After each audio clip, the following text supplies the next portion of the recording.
प्रधानमंत्री नरेंद्र मोदी ने राज्य के 7 जिलों को 9 स्वास्थ्य परियोजनाओं की दी सौगात। गहरे समुद्र में डुबकी लगाकर की पूजा, कहा देवभूमि द्वारका में भगवान कृष्ण विराजते हैं।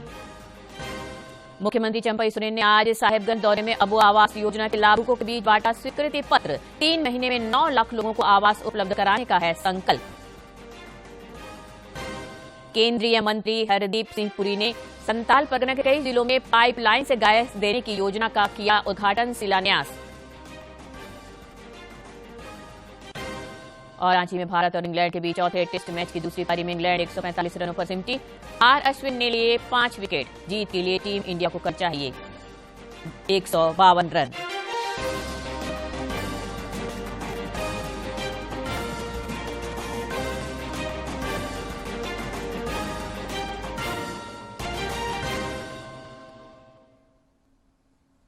नमस्कार, खबरें झारखंड में आपका स्वागत है। मैं हूं रोज राव और अब समाचार विस्तार से।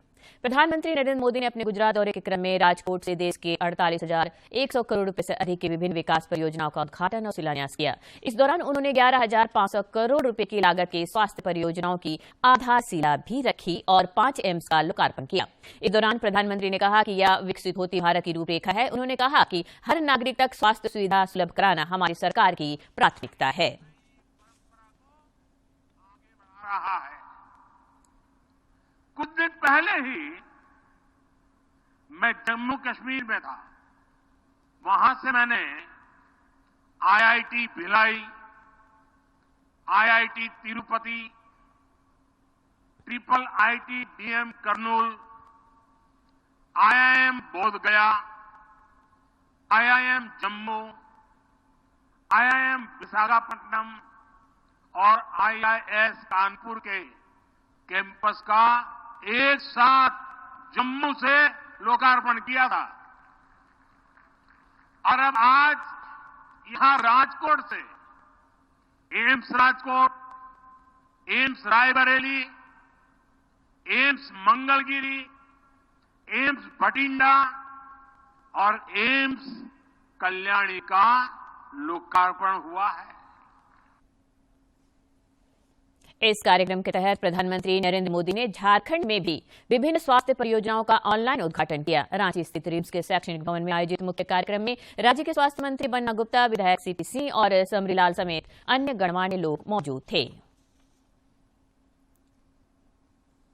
इस दौरान प्रधानमंत्री ने गढ़वा सदर अस्पताल के प्रांगण में 23 करोड़ 75 लाख की लागत से बन रहा 50 सैया वाले क्रिटिकल केयर ब्लॉक का भी ऑनलाइन शिलान्यास किया। इस मौके पर पलामू सांसद बीडी राम, उपायुक्त शेखर जमुआर और civil surgeon doctor Ashok Kumar ने अस्पताल परिसर में लगाए गए शिलापट का अनावरण किया। इस मौके पर पलामू सांसद बीडी राम ने कहा कि प्रधानमंत्री के सबका साथ, सबका विकास और सबका विश्वास वाली सोच की परिणति आज हुई है। रूप होते हैं। डॉक्टर्स यदि किसी मरीज को सही कर देता है तो उसके घर वाले हमेशा दुआ देते हैं, और यदि सही ढंग से नहीं बात करता है तो उसको दुत्कार भी मिलती है। प्रधानमंत्री ने इससे पहले द्वारका में 4,150 करोड़ रुपए से अधिक की विभिन्न विकास परियोजनाओं का लोकार्पण और शिलान्यास किया। इस दौरान प्रधानमंत्री ने कहा कि भगवान श्री कृष्ण की कर्मभूमि द्वारका धाम को मैं श्रद्धापूर्वक नमन करता हूं। देवभूमि द्वारका में भगवान कृष्ण द्वारकाधीश के रूप में विराजते हैं। यहाँ जो कुछ भी होता है वो द्वारकाधीश की इच्छा से होता है। द्वारका नगरी भारत में श्रेष्ठ नगर, उसका आयोजन, उसका विकास का एक उत्तम उदाहरण था। आज जब मैं गहरे समुद्र के भीतर द्वारिका जी के दर्शन कर रहा था तो मैं पुरातन वही भव्यता, वही दिव्यता मनोमन अनुभव कर रहा था। मैंने वहां भगवान श्री कृष्ण को, द्वारकाधीश को प्रणाम किया, उन्हें नमन किया।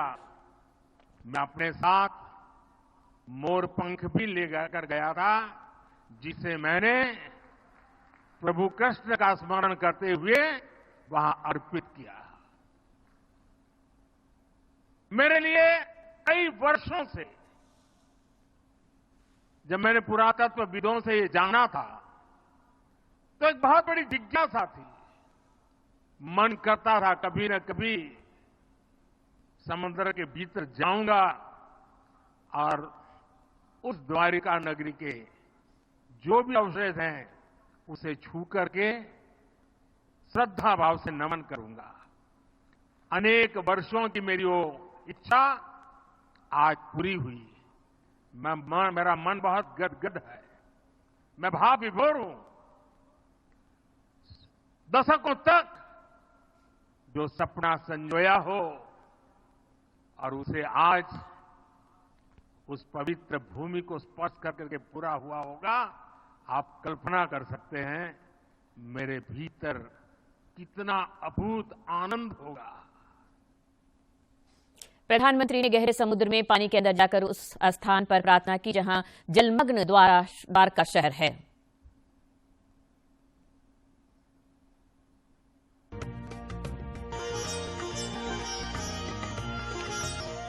मैंने वो पल बिताए द्वारिका जी के दर्शन के भीतर, द्वारिका जी के दर्शन कर रहा था।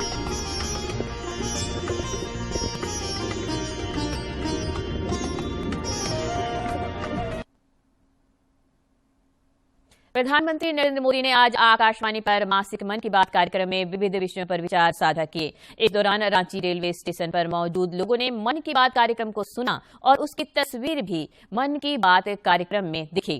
प्रधानमंत्री ने इस दौरान महिला सशक्तिकरण की भी चर्चा की। ये संभव हो रहा है। आज तो गांव-गांव में ड्रोन दीदी की इतनी चर्चा हो रही है, हर किसी की जुबान पर नमो ड्रोन दीदी, नमो ड्रोन दीदी ये चल पड़ा है। हर कोई इसके विषय में चर्चा कर रहा है। हमारी धरती मां को बचाने में देश की मातृशक्ति बड़ी भूमिका निभा रही है। प्रधानमंत्री नरेंद्र मोदी के मन की बात कार्यक्रम को आज गिरिडीह में भी लोगों ने काफी संजीदगी से सुना और प्रेरणादायक बताया। मन की बात कार्यक्रम का हर बार काफी क्रेज दिखता है। इस बार भी लोगों ने काफी संजीदगी से इस मासिक कार्यक्रम को देखा और सुना। पूर्व विधायक निर्भय कुमार साहबादी ने प्रधानमंत्री की बातों को देश और समाज के नव निर्माण के वास्ते प्रेरणादायक बताया। तो हम लोगों ने ग्रहण किया, पूरे देशवासियों ने उसको देखा है। इसमें मुख्यतः हमारे महिला सशक्तिकरण, युवाओं के ऊपर में और वन संरक्षण पे उन्होंने जो देश के सारे लोगों को बताने का काम किया, अपने आप में एक ऊर्जा देने का काम करते हैं। किस तरह वहीं भाजपा नेता संजय सिंह और संदीप डांगेच ने मन की बात कार्यक्रम को ज्ञानवर्धक बताते हुए कहा कि इसमें हर बार नई जानकारी मिलती है। अपील की कि नए मतदाता जो 18 वर्ष की आयु को प्राप्त किया, उनका पहला मतदान होना है, वो पहली बार अपना वोट देश के पक्ष में करे, देश हित में करे। इसके अपील के साथ ही उन्होंने मन की बात का कार्यक्रम के इस एपिसोड को संबोधित किया। का जो कार्यक्रम होता है उसको सुनते हैं, उनका मार्गदर्शन भी हम लोग को प्राप्त होता है और नए नए चीज और नए नए अनुभव प्राप्त होता है, देखने को मिलता है। प्रधानमंत्री नरेंद्र मोदी के मन की बात कार्यक्रम ने अब तक देश में कई जन आंदोलनों को नई दिशा दी है, जो मील के पत्थर साबित हुए हैं। गिरिडीह से रमेश प्रभाकर की रिपोर्ट। पेट्रोलियम सह आवास और शहरी मामलों के मंत्री हरदीप सिंह पुरी ने आज वर्चुअल माध्यम से देवघर, गोड्डा और दुमका को पीएनजी तथा सीएनजी की सौगात दी।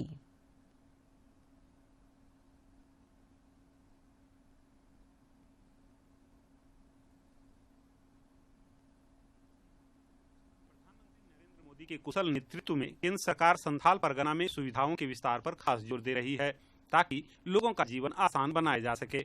इस सिलसिले में केंद्रीय पेट्रोलियम सह आवास और शहरी मामलों के मंत्री हरदीप सिंह पुरी ने आज वर्चुअल माध्यम से देवघर में सीजीडी के तहत Indian oil pipe natural gas PNG और गुड्डा दुमका भौगोलिक क्षेत्र में पीएनजी तथा सीएनजी के लिए आधारशिला रखी और उद्घाटन किया। इस दौरान केंद्रीय मंत्री ने देवघर में पीएनजी की एक लाभार्थी से वर्चुअल माध्यम से बातचीत की और उनके अनुभव को जाना। बाबा बैद्यनाथ की पावन नगरी में आप सभी उपस्थित एवं वर्चुअल माध्यम से जुड़े लोगों का मेरा सादर नमस्कार। केंद्रीय पेट्रोलियम मंत्री हरदीप सिंह पुरी ने अपने संबोधन में कहा कि केंद्र सरकार गैस पाइपलाइन का लगातार विस्तार कर रही है। उन्होंने भरोसा जताया कि साल 2027 तक समूचा झारखंड रसोई गैस और पाइपलाइन से कवर हो जाएगा। केंद्रीय पेट्रोलियम मंत्री ने यह भी बताया कि अब तक उज्ज्वला योजना से देश भर में 11 करोड़ लोग लाभान्वित हुए हैं। भारत आज 5वें स्थान पर पहुंच गया और जिस तेजी से हम काम कर रहे हैं, माननीय प्रधानमंत्री जी के अगली टर्म में हम निश्चित 100% हम विश्व भर की 3 बड़ी जो अर्थव्यवस्थाएं हैं, भारत उसमें होगा। उन्होंने कहा कि प्रधानमंत्री नरेंद्र मोदी की कोशिशों से देश की अर्थव्यवस्था मजबूत हो रही है और वह दिन दूर नहीं जब भारत दुनिया की 3 बड़ी अर्थव्यवस्था में शामिल होगा। तो ये चाहूंगा कि अभी निशिकांत जी जब हमें एड्रेस कर रहे थे, उन्होंने आजादी की बात की, पर इकोनॉमिक फ्रीडम मैं समझता हूं इसका जो इतिहास लिखा जाएगा, उस इतिहास में जो माननीय मोदी जी ने 2014 मई के बाद किया, उस पर एक पूरा चैप्टर होगा। ये क्यों मैं बात कह रहा हूं आपसे। इस कार्यक्रम में वर्चुअल माध्यम से गोड्डा सांसद निशिकांत दुबे समेत कई गणमान्य लोग भी जुड़े। डीडी झारखंड के लिए ब्यूरो की रिपोर्ट। इस अवसर पर देवघर में भी विशेष कार्यक्रम का आयोजन किया गया। इस दौरान गोड्डा सांसद निशिकांत दुबे, विधायक नारायण दास और IOCL के पदाधिकारी ऑनलाइन जुड़े। इस मौके पर गोड्डा सांसद निशिकांत दुबे ने कहा कि 2014 के बाद प्रधानमंत्री नरेंद्र मोदी लगातार गरीब परिवारों के लिए काम कर रहे हैं, जिसके तहत घर घर नेचुरल गैस पहुंचाने की योजना लाई गई है। पाइप नेचुरल गैस आएगा तो इसमें उनका मीटर लगा हुआ होगा, तो ये तो 20% 25% ये सस्ता पड़ता है। दूसरा, वो झंझट से मुक्ति हो गई कि सिलेंडर लाने वाला कौन हो। तो ये जो एक प्राकृतिक तौर पर एक अच्छा फ्यूल है, जिसके आधार पर कि एनवायरनमेंट हमारा परेशान नहीं होगा, सुविधा होगी। और देवघर जैसे छोटे जगह में, गोड्डा जैसे छोटे जगह में, बासुकीनाथ, बागामा, सारवा, मधुपुर जैसे जगह में इस तरह की सुविधा हो जाएगी। और इस सुविधा को फाइनली IOC और BPCL, HPCL जो है, HPCL गोड्डा में कर रही है और IOCL यहाँ कर रही है इस जिला में, वो गांव-गांव तक पहुँच जाएगी। तो जब गांव-गांव तक पहुँच जाएगा तो आप समझेंगे जो विस्थापन है, पलायन है, बड़े शहरों की सुविधा है, वो माननीय प्रधानमंत्री जी के नेतृत्व में हो जाएगा। मुख्यमंत्री चंपई सोरेन साहिबगंज जिले के बरहेट प्रखंड क्षेत्र के अमर शहीद सिद्धू कानू के गांव भोगनाडीह में अबुआ आवास योजना के तहत साहिबगंज, पाकुड़ और गोड्डा के 24,532 लाभुकों के बीच स्वीकृति पत्र प्रदान किए। भोगनाडीह में अबुआ आवास योजना के तहत कार्यक्रम को संबोधित करते हुए मुख्यमंत्री ने कहा कि उनकी सरकार 3 माह के अंदर झारखंड के 9 लाख परिवारों को अबुआ आवास देगी। उन्होंने कहा कि हेमंत सरकार ने शिक्षा को प्राथमिकता दिया है।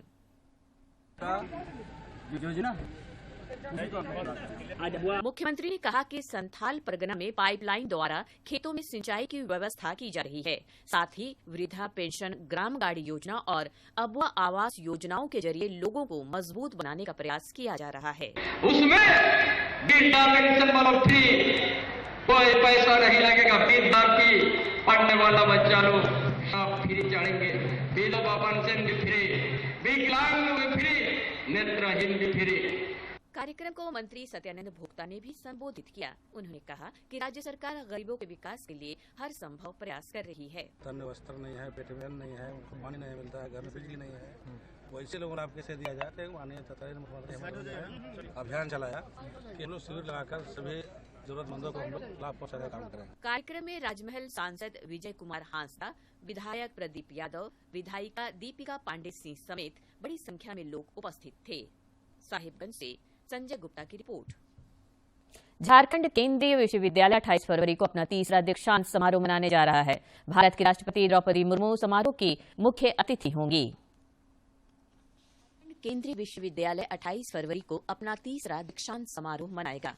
राष्ट्रपति द्रौपदी मुर्मू समारोह की मुख्य अतिथि होंगी। विश्वविद्यालय के कुलपति डॉक्टर क्षितिज भूषण ने आज मीडिया को बताया कि आयोजन को लेकर विश्वविद्यालय परिवार में उल्लास का वातावरण है। भारत के राष्ट्रपति महोदया जो हमारे स्पीकर भी है वो आ रहे हैं, कन्वोकेशन एड्रेस देंगे और वहाँ पर बहुत ही माहौल बड़ा अच्छा है। वहाँ पर उत्साह है हमारे स्टूडेंट्स में, फैकल्टी मेंबर्स में और लोगों में खासकर। कुलपति डॉक्टर भूषण ने कहा कि दीक्षांत समारोह के दौरान 1,539 छात्रों को उपाधियां प्रदान की जाएगी। इनमें से विशिष्ट 64 को स्वर्ण पदक और 35 को PhD उपाधि भी दी जाएगी। भारत बनेगा, विकसित भारत तो बनेगा तो हमारा क्या योगदान रहेगा। एक यूनिवर्सिटी होने के नाते बहुत सारे युवाओं को एम्पावर करना, सिर्फ शिक्षित करना नहीं है, उनको स्किल, एम्प्लॉयबल और ये होलिस्टिक डेवलपमेंट जिसको कहते हैं, एक स्टूडेंट्स को उसी तरह से बनाना पड़ेगा जैसे फ्यूचर। कुलपति डॉक्टर भूषण ने आगे कहा कि 2047 तक भारत को विकसित राष्ट्र बनाने की दिशा में हम आगे बढ़ रहे हैं। ऐसे में छात्रों को शिक्षा के साथ उनका कौशल विकास कर देश को कुशल श्रम की आपूर्ति कर विश्वविद्यालय भी अपनी भागीदारी निभाने की दिशा में प्रयत्नशील है।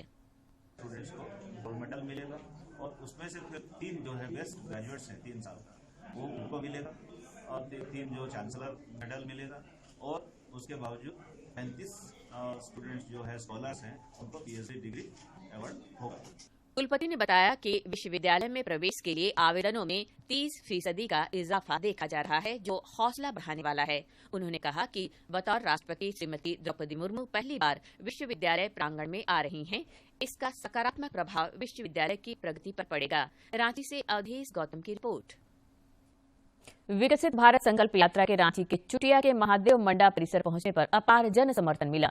लाभार्थियों के एक बड़े वर्ग ने दिल खोलकर मोदी की गारंटी वाली गाड़ी का स्वागत किया। यात्रा का केवल झारखंड में अब तक हजारों पड़ाव हुए होंगे, लेकिन जन समर्थन का जो नजारा रांची के चुटिया में दिखा वो अद्भुत था। महादेव मंडा परिसर स्थानीय लोगों से भरा था और ये सभी किसी न किसी केंद्र योजना के लाभार्थी थे। जिन योजनाओं के लाभ से कुछ वंचित भी थे, उसका लाभ और मार्गदर्शन आज उन्हें यहाँ मिल गया। इस पड़ाव पर हमारी मुलाकात रेखा महतो से भी हुई, जो एक महिला समाज सेवी हैं। रेखा ने जो बताया वो भी कम आश्चर्यजनक नहीं है। रेखा ने अपने दम पर 500 से अधिक परिवारों का आयुष्मान कार्ड और श्रम कार्ड बनवाया है और जनधन खाते खुलवाए हैं। ये महिलाओं को संगठित कर महिला समूह की रचना और उन्हें योजनाओं का लाभ दिलाने में रुचि रखती हैं। 500 आयुष्मान कार्ड बनाए हैं अपना महादेव मंडल का, जितने लोग रहते हैं गरीब लोग को बुला के। इसी पड़ाव पर पहुंचे आशीष और गौतम देव ने कहा कि विगत 10 वर्षों में देश ने विकास का जो मापदंड तय किया है वो पिछले 70 सालों में नहीं हुआ। देश पूरी तरह बदल चुका है और ये सब मोदी है तभी मुमकिन है। मोदी है तो सब मुमकिन है। 10 साल में जितना कार्य नहीं हुआ था मोदी जी ने सब कार्य करके दिखा दिया है। तो देश पूरी तरह से बदल चुका है और इस बदले हुए देश में सारा दिन मोदी जी और उसके चमत्कारिक नेतृत्व का है। यहाँ कई लाभार्थियों ने बेबाकी से अपनी राय रखी और बता दिया कि कैसे कई केंद्रीय योजनाओं को अपनाकर उन्होंने अपने समझदार होने को साबित किया है। राशन मिलता है, उसमें हमको राशन मिलता है और उसमें से आयुष्मान भी मेरा बना हुआ है और अभी हम उज्ज्वला गैस के लिए यहाँ पे अप्लाई करना है। विकसित भारत के संकल्प के साथ चली इस यात्रा के इस पड़ाव पर जन समुदाय की हौसला अफजाई के लिए स्थानीय सांसद संजय सेठ भी मौजूद रहे। लोगों ने आगे बढ़कर उनके हाथों प्रधानमंत्री मोदी की तस्वीर वाला कैलेंडर और टी-शर्ट ग्रहण किया। सांसद ने भी केंद्र योजनाओं की बारीकियों को समझाने में लोगों की मदद की। रांची से अवधेश गौतम की रिपोर्ट।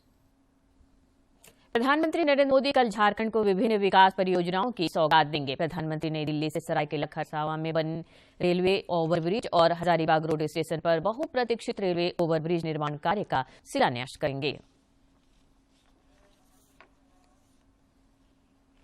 भारत और इंग्लैंड के बीच रांची के JSCA स्टेडियम में चल रहा चौथा टेस्ट रोमांचक स्थिति में पहुंच गया है। कल भारत को इस टेस्ट को जीतने के लिए 152 रनों की जरूरत है और उसके सभी 10 विकेट सुरक्षित हैं। इससे पहले आज मैच के तीसरे दिन इंग्लैंड की दूसरी पारी 145 रनों पर सिमट गई। अश्विन ने मुकाबले में 5 विकेट लिए और भारतीय जमीन पर सबसे ज्यादा विकेट लेने के अनिल कुंबले के रिकॉर्ड को भी पीछे छोड़ दिया।